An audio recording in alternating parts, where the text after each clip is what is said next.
My name is Evelyn Carter, and I am 67 years old. In the day we buried my husband, Thomas was the quietest day my heart has ever known. I stood beside the casket with my hands locked together to keep them from shaking, telling myself to breathe and last one more minute.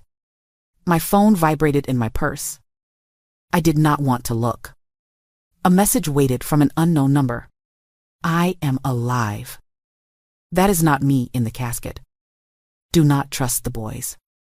The ground tilted. I grabbed the chair to steady myself. And for a breath. I could not hear the pastor, or even my own name when Doris whispered it. Michael and Daniel stood a few steps away. Their faces wore the proper grief, but something in their eyes did not belong to the day. Michael checked his watch. Daniel blinked too slowly, as if timing a thought. For a moment, I wanted to run to them and say that someone had made a cruel joke and I needed my sons. Another moment told me to hold the message like a lit match and show it to no one. I typed with stiff fingers. Who are you? The reply came at once. Cannot say. They are watching. Do not trust them. The word them settled on my chest like a stone. I put the phone away and tried to listen as the pastor spoke about rest and reunion. Rest felt like a locked room. Reunion felt like a door I could not find. We had built an honest life. Thomas repaired machines in a small shop off North Limestone, and I kept books for a feed store. We saved what we could, grew tomatoes behind the house, and taught our sons to use their hands and keep their word. Somewhere along the way, the boys learned to love the sound of money more than the sound of us. I told myself it was ambition. Ambition buys a coat and never asks whose winter it is. I looked around the graveside and counted how few people had been told to come. No men from the shop. Michael had handled the arrangements and said Thomas would have wanted it simple. Thomas liked simple but never small. Small makes room for secrets. When the service ended, my legs carried me to the car, but my mind stayed by the open ground. As Doris drove, I pressed my purse against my ribs and felt the phone through the fabric. A small, hard truth waiting to be named. If Thomas was alive, who had we buried? If he was gone, who wanted me to doubt my own eyes? Either way, the road home had become a question, and every turn felt like a test I was about to fail. Now, the house felt colder than the cemetery. I hung my black coat on the hook by the door, but the silence pressed heavier than fabric. Thomas' chair by the window stood empty, his toolbox still open from the last job he had tinkered with. I sat at the kitchen table and opened my purse. The phone glowed like a secret candle. The message remained. I am alive. Do not trust the boys. Michael had been the one to first speak of insurance. 6 months ago, he brought papers to the house, smiling too wide, saying, Dad, it is time to secure your future. He promised it was only for my comfort if something happened. Thomas signed after long nights of persuasion. I had felt unease, but I buried it beneath the hope that our sons only wanted to help. Daniel never challenged his brother. He followed, like shadow follows flame. If Michael said, sell the house, Daniel nodded. If Michael said, modernize the shop, Daniel repeated the words as if they were his own. Their visits grew short, their cars expensive, their voices full of deals and deadlines. Our simple porch, once the place for fishing stories and laughter, became a courtroom where I defended our way of life. Now, sitting alone, I remembered the last argument. Michael said, this house is worth almost nothing. You could sell and move to a better place. Daniel added, or let us handle the money. We know investments. Their wives sat beside them. Jasmine with her sharp perfume, Clara with her impatient sighs.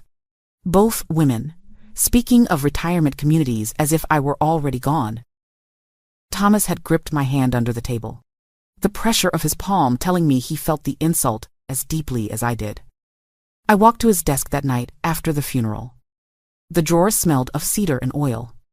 beneath receipts and old bank slips, I found a folder of insurance documents. Some bore dates only months old. Coverage that had ballooned without a word to me. And there, in his handwriting on a scrap of paper, Michael insists again. Says it is for Evelyn. I am not sure. My chest tightened. My sons were not mourning their father. They were watching me, measuring me, calculating how to move the last piece from the board. I looked out at the dark Lexington street. Every shadow looked like a secret. I whispered into the silence. Thomas, what did they do to you? The phone buzzed again. Another message. Look closer at the bank. The truth is in the numbers. My hand trembled as I pressed the screen. Whoever was guiding me knew more than I did. And I had no choice but to follow the trail, no matter where it led. The next morning, I forced myself out of bed before the sun rose. The coffee pot hissed in the silence, but I could not bring myself to drink. My hands shook too much. The message from the night before echoed in my mind. Look closer at the bank. The truth is in the numbers. By 9 o'clock, I stood inside the downtown Lexington branch, the same place Thomas and I had trusted for decades. The marble floor shined, but to me it felt slick, like a trap. Mrs. Howard, the manager, greeted me with pity in her eyes. Evelyn, I am so sorry for your loss. Thomas was a good man. Thank you. I whispered, though the words felt foreign. I need to see our accounts. All of them. She led me to a quiet office. The computer hummed as she pulled up our records. The screen filled with numbers, but my gaze froze on the red withdrawals. 1,000 in January. 3,000 in February. 4,000 in March. Money vanishing like water from a cracked jar. I shook my head. That is impossible. We never spent like that. Mrs. quite muttered. Howard hesitated. He came in person. Mrs. quite muttered. Carter signed every slip. Sometimes your son was with him. Michael. I believe. My heart stuttered. May I see the signatures? She handed me a folder. I traced the ink with my finger. It looked like Thomas' hand, but weaker. Shaky in a way I had never seen. He wrote with firmness even when his eyes grew tired. This was wrong. Did anyone else notice? I asked, voice thin. She bit her lip. Once. I remember him fumbling with his glasses. Michael said he would help because his father's sight was failing. But Thomas never let anyone read contracts for him. Never. I pressed the papers to my chest. Thank you, I said, though my stomach twisted with dread.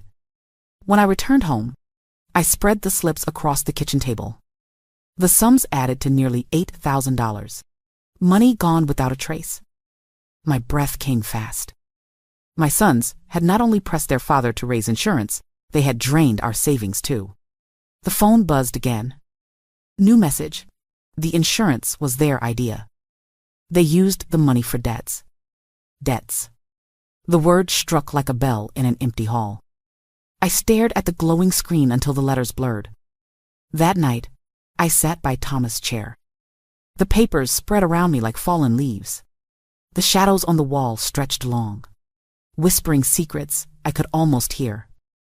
If my sons had stolen from us, if they had poisoned trust with lies, then what had they done to Thomas? The truth was tightening like a noose. And I knew the next step. Tomorrow, I would seek the police. If there had been no accident, then the story of my husband's death was already breaking apart. And once a story breaks, it never hides the truth for long. The following day, I walked to the Lexington police station, my heart hammering against my ribs as if trying to break free. The brick building stood the same as it had for years, but stepping inside felt like crossing into another world. The receptionist directed me to Sergeant Keller, a man with tired eyes, but a steady voice. Mrs. Carter, he said gently. I was very sorry to hear about Thomas. What can I do for you? I gripped my purse so tightly, my knuckles went white. I need the official report on my husband's accident at his workshop. The one that sent him to Memorial Hospital. Keller frowned. Accident? Give me a moment. He tapped at the computer, brows knitting deeper with each click. Finally, he looked at me with confusion. Ma'am, there is no report of an accident at your husband's shop. My breath caught. That can't be. My son said. A machine exploded. The hospital called me. Said he was in critical condition from burns and head trauma. The sergeant shook his head. I checked our logs carefully. We have no record of any explosion. In fact, the hospital admission notes list something very different. He pulled a file from a drawer and slid it across the desk. My hands trembled as I opened it. The words blurred for a moment before they came into focus. Symptoms consistent with toxic alcohol ingestion. Methanol detected in blood. I pressed my hand to my mouth. Poisoning. Not a machine accident. Not a fire. Poison. Sergeant Keller's voice was low, almost reluctant. The doctors believe the methanol was ingested, likely through something he drank. The amount was lethal. The room tilted. My sons had lied from the start. They had buried me in stories while their father lay dying of poison. I forced myself to ask, why wasn't I told? According to the file, Keller said carefully, your sons signed the consent to keep the information confidential. They said you were too fragile to handle the details. I gripped the edge of the desk, the betrayal burning hotter than grief. They hadn't just hidden the truth. They had chosen the lie together. When I stepped out into the Lexington sunlight, the world looked harsher, brighter, as if it were exposing me too. My phone buzzed in my purse. Another message from the unknown number. Now you know. Trust no one but me. I looked around the parking lot. Every figure seemed like a shadow with secrets. My sons had told me a story of explosions. But the truth was poison. And someone wanted to make sure I kept digging. I sat in my kitchen that night. The police file spread before me. The word poisoning carved into my heart like a wound that would never heal. My phone vibrated again. The same unknown number lit up the screen. Tomorrow. Corner Cafe. 3 o'clock. Back table. Ask for James Holloway. Trust him. He has what you need. Sleep never came. By the time the sun rose over Lexington, my nerves were stretched thin. At 2:30, I walked down Main Street, my hands hidden deep in my coat pockets. Every sound of footsteps behind me made me flinch. Inside the cafe, the scent of roasted beans and sugar pastries felt almost obscene against the storm in my chest. At exactly 3, a tall man with gray at his temples and steady eyes approached my table. He carried a worn leather folder under his arm. Mrs.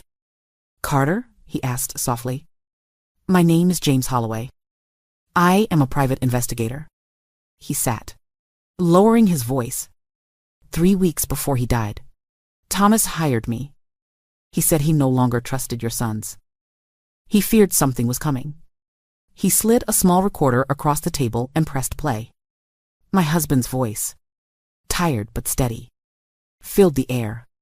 James, if you are hearing this, it means my suspicions are right. Michael keeps pressing me to raise the insurance. Daniel brings me papers. I don't understand.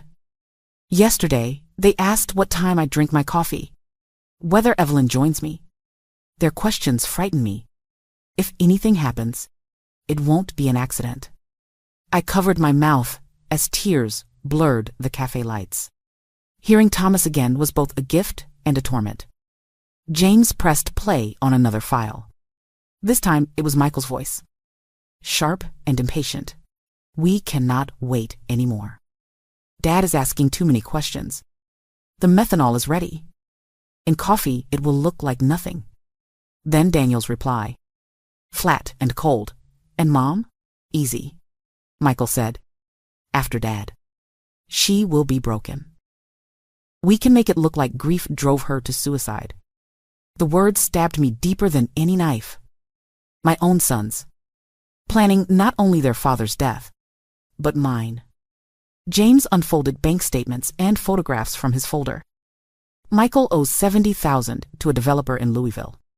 Daniel has $40,000 in gambling debt. They saw your husband's insurance as their lifeline. And once he was gone, they planned to control you. My hands shook as I touched the papers. All the doubts. All the strange looks at the funeral. The forged signatures. The pastries on my table. It was all real. I whispered, barely able to speak. They killed him. And they were coming for me next. James nodded grimly. You are not alone anymore. Mrs. Depper forment. Carter, we have evidence. But if we move too slowly, they will strike first. For the first time since Thomas' death, I felt a surge of something stronger than fear. It was resolve.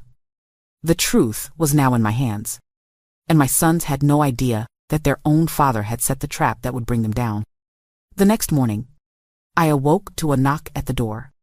My breath froze. Through the window, I saw Michael's black SUV in the driveway and Daniel's sedan parked behind it. Both my sons together, faces rehearsed, carrying a white paper bag from the bakery on Main Street.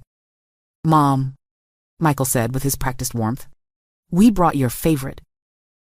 Apple turnovers, just like you love.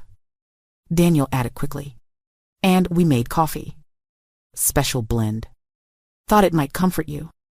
The bag crinkled in his hands, like the sound of a trap snapping shut.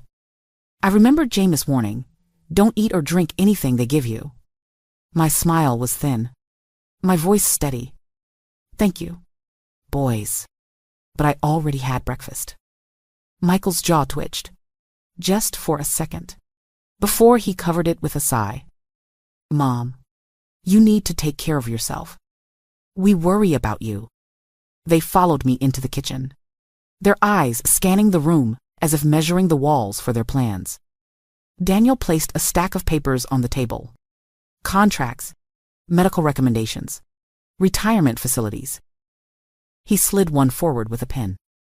Mom, this is for your own good. A comfortable community. Nurses. Activities. No more worries. I touched the papers lightly, but did not sign. What happens to the house if I go? Michael leaned closer, his cologne heavy, his voice soft as poison. We would manage it for you. Sell it while it still has value. And with the insurance money, you could live without fear. Insurance money. Their eyes gleamed with calculation. Their concern was an empty mask. I folded the papers and handed them back. I need time. Daniel's smile tightened. Too much time could be dangerous. For you. A chill rippled through me. The threat lay beneath his polite tone. But I caught it. They wanted me gone as much as they wanted the money. When they left, their bag of untouched pastries still sat on the counter, the scent of cinnamon turning sour in my nostrils. I locked the door behind them and called James. My voice trembled, but not from fear anymore. They tried today. Coffee, pastries, papers. They are accelerating. James' voice was firm. Hold on, Evelyn. Sergeant Keller is ready. We will act before they do. I hung up and sat by Thomas' chair. My fists clenched. My sons thought I was fragile. They thought grief had blinded me. They thought I would bend to their greed. But they had underestimated their mother. I whispered into the empty room. Thomas, I will not fail you. They will pay for what they did. The fight was no longer about survival. It was about justice. And I was ready to see it through. The dawn air in Lexington was sharp when headlights cut across my window. I peeked through the curtains and saw 3 police cruisers roll silently down the street. My pulse thundered. It was time. At 7 o'clock, Sergeant Keller knocked at my door. His uniform looked heavier than usual, his face solemn.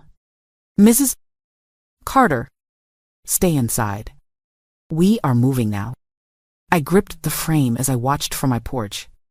Officers stormed Michael's SUV, parked in his driveway 3 blocks away. Later, I would hear how they found him in his study, frantically burning papers in the fireplace. At the same time, another unit reached Daniel's condo. He bolted for the back alley, a suitcase clutched in his hand. But he didn't make it more than a block before they brought him down. By 9, both of my sons sat in custody, charged with the unthinkable, the murder of their father and conspiracy to murder me. The trial came fast, yet each day felt carved into eternity. The courtroom brimmed with neighbors, journalists, and strangers who wanted to witness the spectacle. I sat in the front row, my hands tight around a folded handkerchief, while James Holloway carried the folder that had become my shield. When Michael and Daniel entered in chains and orange prison suits, whispers rippled through the room. My sons avoided my eyes. Part of me wanted to scream their names, to ask how love had withered into this. Another part of me had already buried them, alongside the lies they had built. The prosecutor began with precision. He played the recordings. Thomas' voice first, weary but resolute. "If something happens, it will not be an accident." Then Michael's cold words. "The methanol is ready. He will never suspect the coffee." The courtroom gasped. I closed my eyes when Daniel's voice filled the speakers. "After Dad, Mom will be easy. We can make it look like grief drove her to suicide." A woman in the gallery wept aloud. The judge called for order, but the truth needed no silence to wound. When it was my turn, I stepped to the stand. My knees trembled, but my voice did not. I told the jury about the boys I had raised with love, about the pressure to sell our home, about the insurance papers shoved under our noses, about the morning pastries I dared not touch. And I told them the most painful truth. I no longer recognized my own flesh and blood. Michael bowed his head. Daniel glared defiantly, though his eyes glistened. The defense muttered about debts, desperation, weakness. But debts do not excuse poison. Weakness does not excuse planning your mother's death. When the verdict came, the courtroom held its breath. Guilty on all counts. Sentenced to life in prison. 30 years before a chance at parole. My tears fell not for them, but for the children they had once been. The boys who had fished with Thomas at the Kentucky River, who had carried my groceries home after church. Those boys were gone. In their place stood murderers. As I walked out of the courthouse, James at my side, the autumn wind caught the hem of my coat. For the first time since the funeral, I lifted my head high. Justice had spoken.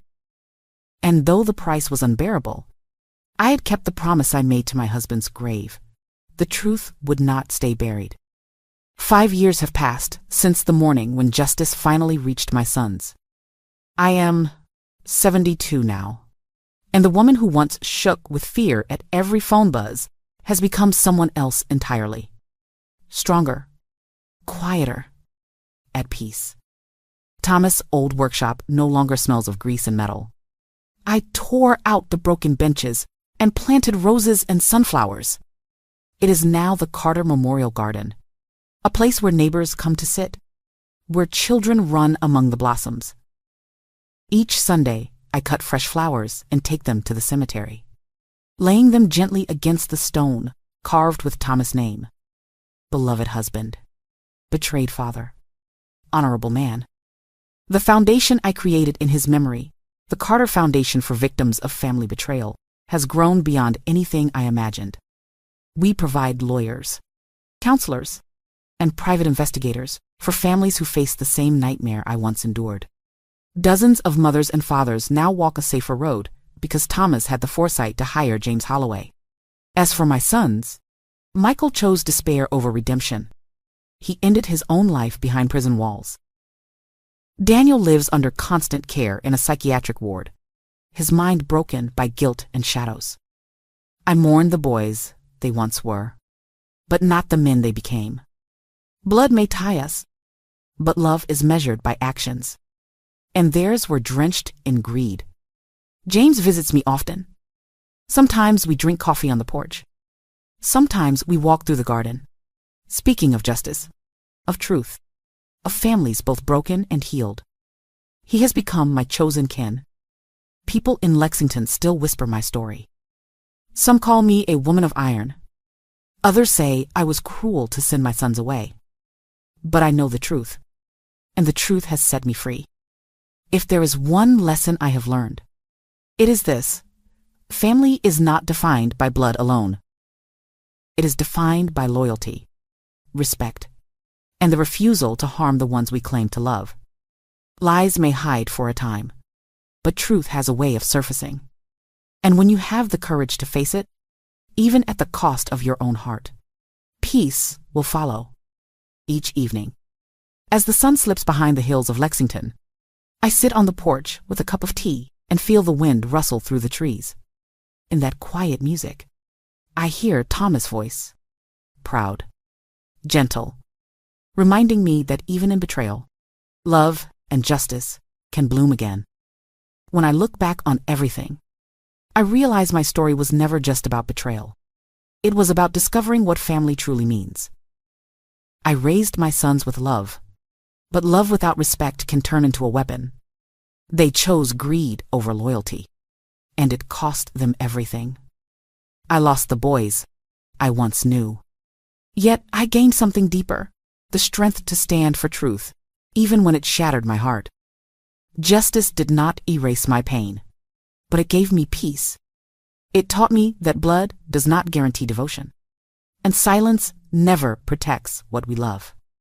The truth is painful, but it is also liberating. I live now with clarity, tending my garden, helping others, and honoring the man who believed in me until his last breath. What about you? What lesson do you take from my story, and from which city are you watching today?